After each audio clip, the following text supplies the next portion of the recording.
Astol mi indi engrais araw yi ak engrais pëdëx yu am doole yi fii ci Sénégal moo leen di may seen émission waar wi ànd ci ak Maimouna Sow.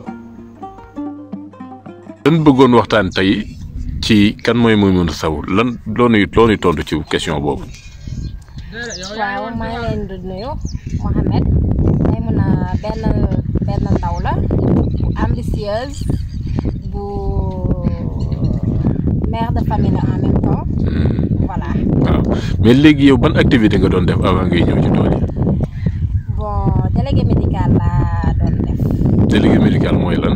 délégué médical genre commercial la laboratoire yi pharmaceutique yi ñoo lay jël ngay leen defal promotion seeni ay médicaments yi.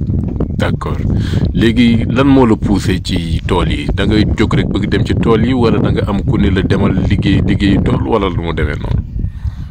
waaw bëggoon naa yàggoon naa commencé entreprendre ci benn secteur maintenant nag tool yi nag moom très sincèrement kenn laa gis mu si yëngu mu inspiré ma voilà muy Amina waa benn femme la Dakar la nekk d'ailleurs xamuma ko maintenant nag ma waxtaan si ak sam papa léegi mu poussé ma nag.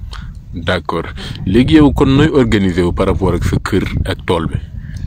waaw metti na mettiwul mais dina. parce que dama yor ay xale.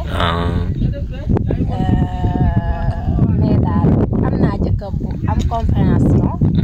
voilà te am naa tamit kenn ku ma fa bàyyi su ma xëyee ñëw si tool yi su ma wàccee dem gérer kër gi ak xale yi voilà maa ngi def daal lu ma mën pour alterner. d'accord léegi suñu dellusee ñun ci biir tool bi actuellement pépinière bi noo gisee comportement sa pépinière bi. ça va pépinière bi muy jóg. d'ailleurs tey sax commencé nañ def sarclage ak binage. mooy yëngal suuf si. waaw.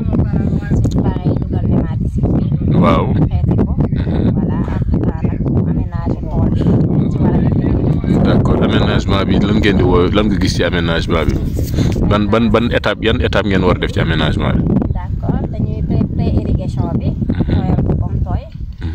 comme ça ñax yi nga xamante ne daf ñuy sonal at la yëpp dina jóg. ñu traité ko nag ak benn herbicide.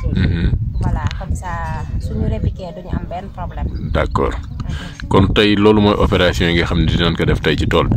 waaw tey yooyu la ñuy def. d'accord jërëjëf.